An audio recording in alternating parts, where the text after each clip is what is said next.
If you've got a Bible and you like following along, please turn in it to Luke chapter 13. This is where we will be spending our time today.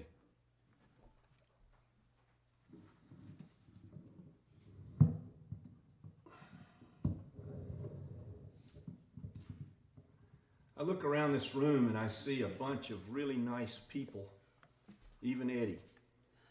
And you're a nice person too, Eddie. Yeah. And the part about that, Ed, I said Eddie was a nice person. The part about that that's interesting in some ways is this. You and I, all of us in this room, call Jesus Lord. Everybody in this room, so far as I know. And in that, this being a nice person is sometimes, for some, a real handicap to them becoming truly followers of Jesus. A person can be satisfied in their own character to such a degree that they don't ever see themselves as having real need before God. It's kind of like what C.S. Lewis says in one of his writings after speaking about this very issue, and he says, why drag God into it? If everything's okay, and if I'm a nice person, and I don't really see myself as having any need, then why bother about this whole God thing and drag God into this picture and complicate life? It's a legitimate question in some ways, but I'd like to take a look at it today from a different sort of point of view. And let's take a look at this text in Luke 13, and I'll begin reading in verse 6. Jesus then told this parable. A man had a fig tree planted in his vineyard, and the man came looking for figs on the tree, but found none. So he said to the worker who tended his garden, "For 3 years now I've come looking for fruit on this fig tree, and I've each time inspected it and found none. So cut it down. Why should it continue to deplete the soil?" But the worker answered him and said, "Sir, let's leave it alone this year too, until I fertilize it and dig around it. And then if it bears fruit next year, great. But if not, you can then cut it down." Now Jesus was teaching in one of the synagogues on the Sabbath, and a woman who was there had been disabled by a spirit for 18 years. She was bent over and could not straighten herself up. When Jesus saw her, he called her to him and said, "Woman, you are freed from your infirmity." And then he placed his hands on her, and immediately she straightened up and praised God. But the president of the synagogue was indignant because Jesus had healed on the Sabbath. And so the synagogue official said to the crowd, "There are 6 days on which work should be done. So come and be healed on those days, but not on the Sabbath day." The Lord answered him and said, "You hypocrites, does not each of you on the Sabbath untie their ox or their donkey from the stall and lead it to the water? Then shouldn't this woman, a daughter of Abraham, who has been bound by Satan 18 long years, be released from this imprisonment on the Sabbath day?" When Jesus said this, all of his adversaries were humiliated, but the entire crowd was rejoicing at the wonderful things that Jesus was doing. So you've got a teaching here via a parable, followed by an object lesson, and it's no accident. When you read the Gospels, or when I read them, when we look through the Bible and we see a narrative like this, where the Gospels, I don't know if you ever think about it when you're reading them. I think we're so used to them we don't think about this, but they're kind of choppy. Jesus is doing something here, and then he's doing something there. They're having a conversation about this here, and the next thing you know, he's in front of some synagogue officials doing something. There's a reason for that, 2 reasons. One, ancient historians wrote this way. They didn't bother about walking us in a real linear fashion through the events that were taking place. That's very common in ancient historical literature. But there's another reason too, and I believe this with all my might. God intended for these things to be communicated in the way that they are. And so the writings and the connection here between these 2 moments in Jesus' life are no accident. This is not an accident. It's not choppy. It's going to make a lot of sense when we look at it in the way that God intends to communicate it to us. So where do you and I find rest in walking with God?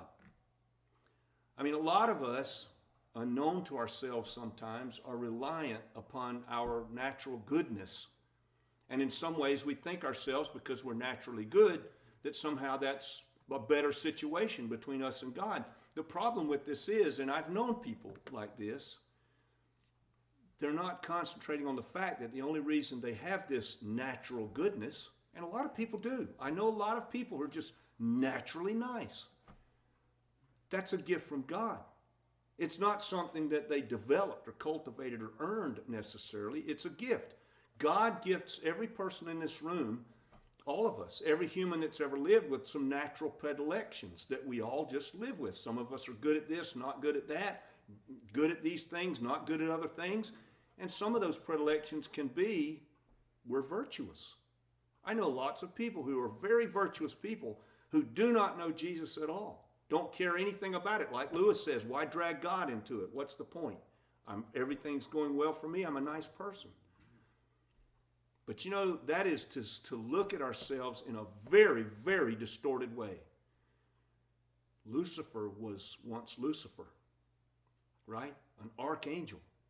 There are things in you and me that can take us down and give us an eternity apart from God, even though they are good things. They're good things, but they can cause us to lose the picture of ourselves that God would say is the right one, which is, the only hope I have is what Jesus accomplished on the cross. Jesus says to the disciples after he speaks to that rich young ruler, he says, it's very hard for the rich to enter the kingdom of God. He's not necessarily just talking about their money. Some people are rich in intelligence, very intelligent people. I talk to a lot of them week by week, and they are not believers because their intelligence is a problem for them, because they're reliant upon their intelligence to say, why drag God into it? Right? I understand all these things. I understand science. I understand history. I understand anthropology. You name it. Why drag God into it? Just like with Lucifer, he was once an archangel. Some are rich in compassion. They're just naturally the nicest people. Like my wife says of some of our relatives, sugar wouldn't melt on them if you sprinkled it on them. They're just so nice. But some people who are super nice that way look to themselves and say, why drag God into it? I don't need him, right? Look at me, how nice I am. And by the way, it'll be doing God a favor if he just takes me in, because I am so nice. Now, don't think for a second that's not the way that a lot of people think. They do.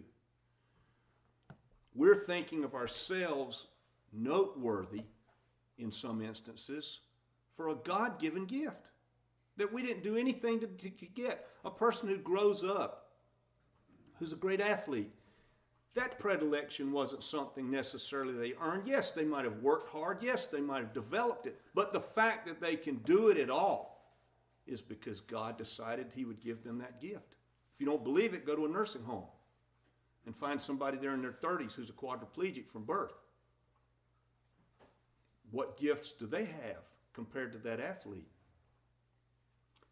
So anything that we do, some people will take these kinds of things and they'll work toward living for a cause of some kind. They'll take helping the poor. Nothing bad about that. Visiting people in hospitals. Nothing bad about that. Giving to the poor. Nothing bad about any of that. But those causes are really just temporary things that we get to live for here on this earth. If the person who lives for those causes thinks that the causes and serving the causes is going to give them heaven, they might be in for a jolt when they stand in front of the Lord. A cause can blind somebody. Being virtuous can blind somebody. Being intelligent can blind somebody to their need they have for the forgiveness that God offers. I remember, I'll never forget, I've probably told this story. I'm only 65, so I've only got so many stories. I was fishing with Jackson once when he was little. And Jackson and I fished. Once he caught his first fish, From the time he was 5 years old until he was old enough to drive, we fished 5 days a week. It was 5 days a week. Saturday, didn't even enter my mind what I was going to be doing. It didn't matter if it was 25 degrees and windy or 110 degrees and still. I knew exactly what that day was going to be composed of. Dad, can we go now? And we would fish. So we were on Corridor Z. Any ditch that had enough water that you could throw a pole, a bobber out there in it, that's what we fished in. So we're on Corridor Z. You know, Kettle Creek runs under Corridor Z on both sides of the road. And we were on the southbound side. And it was chilly. I mean, I've seen him stand out there until it was dark in the wintertime. His hands would just be purple trying to fish. So we're standing out there and this pickup truck pulls up. Now, I have to confess, when people pulled up to us fishing that I didn't know, I was a little nervous because I'm out there with this little boy. I don't know what they intend, but this was just somebody like most people. He's just a nice person. And he comes up and, how are you doing? Are you catching anything? And Jackson showed him something he'd caught. So I looked at the guy and I said, how's your life with the Lord? That was my question to him. I guess it was a strange question. I don't know. The guy looked at me and says, well, I'm in church. I thought to myself, I didn't ask you that. I asked you, how's your life with the Lord? I didn't ask you if you're in church. It's like he might as well have answered me, well, I like red shirts. I like Brogan boots. I mean, it was an answer that didn't make any sense at all to the question that was asked. But I'll tell you, church can become a cause for somebody. And that cause can blind them to the fact that they need the forgiveness that was provided on the cross of Jesus. I'm in church. That was his cause, I guess. Some of these things can completely take away, and I just say this because it is so easy for us to find things in this world that take away any thought in our minds of, I need to be in a correct relationship with the maker of the universe. I have a friend who is absolutely consumed with end times. Everything's fitting into prophecy. If Joe Biden falls on the steps going up to Air Force One, somehow that fits into a prophecy some way, and it's got something to do with something that tells this person that Jesus is coming back any day now. Might come back before she or he finishes explaining to me what it is the prophecy's supposed to fit. Well, that can be a cause too, a big cause. And it can completely blind somebody to the most fundamental thing, which is he is going to come back. Are you ready to see him? Are you ready for that to happen? Or are you just really interested in it? I used to work with this guy in Maryland. This guy had a voice like a horn. You could hear him. It was a huge job. We're building a bridge, a 2-mile-long bridge. You could hear him all over the job. Nice guy, but he was not a believer. And he and I worked together a lot. And I became a believer. And then he started asking me questions all the time. He said, Rip, all that stuff in the book of the Revelation, you know, the 7 bowls and the big being that's got the head of a lion and the tail of a scorpion and all that. Do you think all that's really going to happen? I said, I really do. He talked about this all the time. What's going to come in the end? Look, I just got to be honest here and say, I don't care one whit when he comes back. I'm just thankful he's coming back, and trying to figure out when he's coming back just seems like a colossal waste of my time. There's stuff to do here. Really living as a person who is a spiritual person. When I say that, I mean a person who has a relationship with God. That is a daily, hard life wherein we try our best, as we talked about in Sunday school today somewhat, to live with a repentant heart all the time, in full recognition of who we are as followers of Jesus, that the only claim we can make that separates us from anybody else in this world, the worst criminal you can think of, the only claim we can make is, I've asked Jesus to save me. I'm resting on the blood that he shed on the cross. That's all. That's the only separation between us and anybody. Mindful. Tina said it last Sunday in Sunday school. Mindfulness of who we are and whose we are. It's a long road of just being changed, and we daily face mundane battles, things that don't seem to have any connection to our life with the Lord. There's an author who said this. I wish I had said it. It's such an incredible statement. And I think about this when I think about people who think themselves good, who don't know the Lord. He says, truly meeting Jesus. Now think about this for a minute about your own relationship with the Lord. Truly meeting Jesus results in hatred of him, terror of him, or adoration. One thing it never results in is mild approval. I've talked to a lot of people. They think Jesus is a good guy. He seems really nice. He seems like he might even been the nicest person that ever lived, but they don't know him. They don't know him because nobody can come to Jesus with that attitude and say they know him. I look at my own reaction as one, and I'd say this with complete honesty. It's deep dread because I know the stuff that I do and think, and he's going to say something to me about that, coupled up with the fact that I've got an unquenchable desire to see him face to face.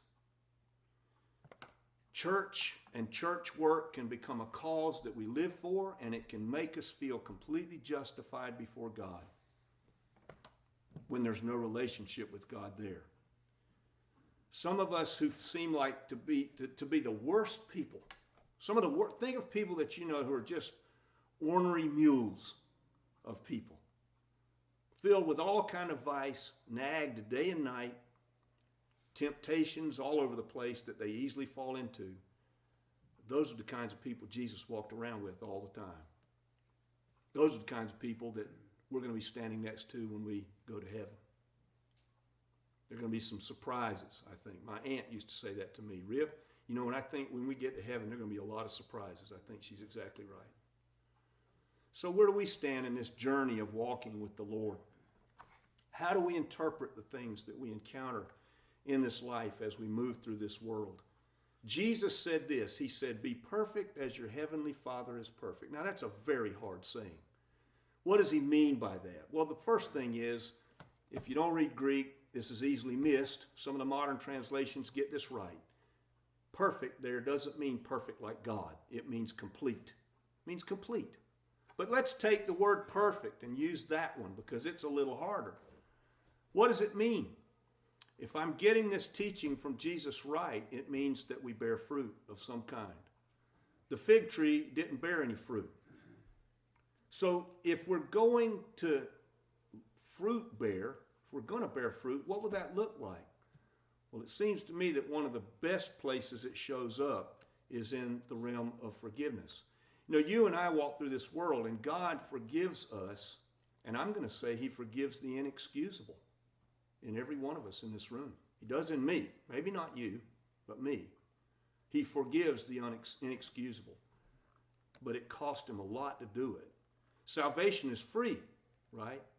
But the cost from God's point of view was not cheap. Not cheap. So if I'm going to walk through this world and bear fruit, how do I do that? Well, maybe a good thing to do would be to remember that those who hurt me, I have certainly done the same to somebody else somewhere along the way in my life. Jesus said it really well. Forgive us as we forgive others, right? And he didn't make any equivocation about that. He didn't give us any way out of that. Somebody takes advantage of me, well, from my point of view, that's just inexcusable. But I'm commanded to forgive them. I'm commanded to. And if we're going to be people who bear fruit, then that means I've got to have a source for this that's not in me, because it's not in me to bear fruit myself. That is the sense in which I need the constant mercy of God in order to bear the fruit at all. That's hard, isn't it, to think about it. When you think about that you and I are walking through this world in a constant state of need for God's mercy. It's hard to hang on to our own ambitions and to hang on to ourselves and still belong to him at the same time. Very hard. It's hard to keep ourselves and yet be his also. If you and I take a bunch of dirt and let's say that it's covered up with Bermuda grass, we can water it and fertilize it forever, and you'll never get squash out of it. The only way it can be made to produce squash is that it gets plowed up and turned into something different. God's got to plow us up constantly so that we are able to produce the fruit that he's looking for in all of our lives.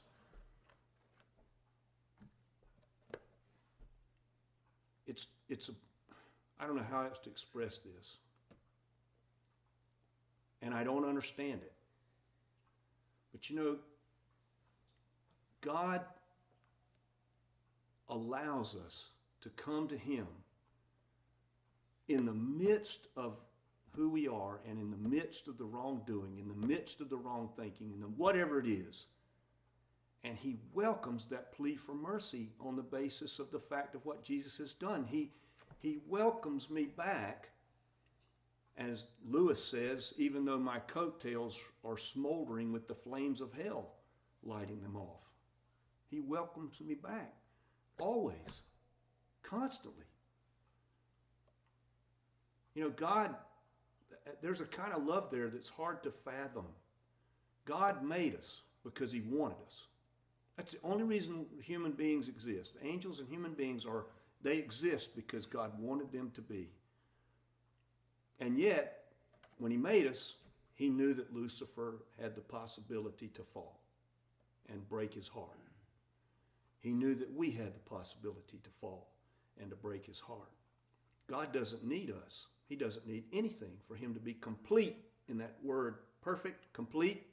God is perfect within himself, complete. He doesn't need the universe. He doesn't need the angels. He doesn't need you and me. He wanted us. And this is, to me, a kind of love that I can't relate to, a love from somebody who is love himself, the inventor of love, who needs nothing at all. And yet here we are. Here we are. I think God allows us to be confronted with people who seem the most lost to remind us of who we are.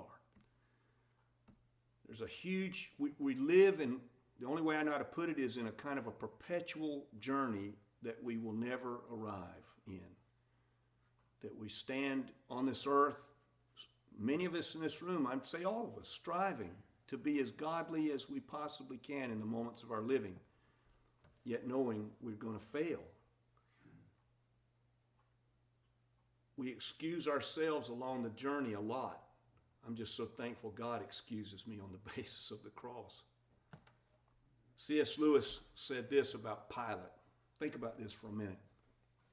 Remember Pilate, he's the Roman official who he wanted with all his might to let Jesus go. He did not want to punish Jesus. Had him flogged, thinking that would solve the problem.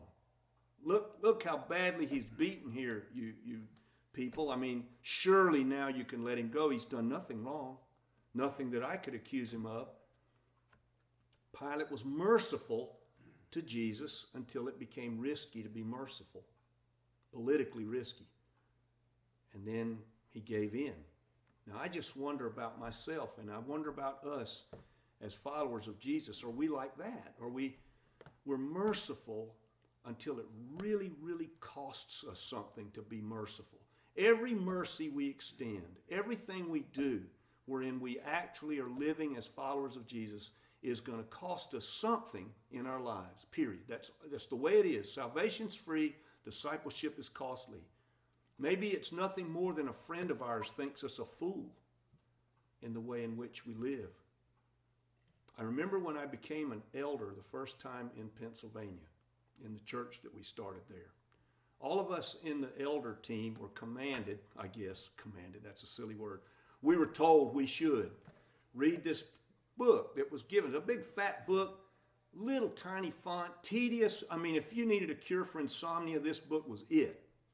And we were told to read it. And we were given a month.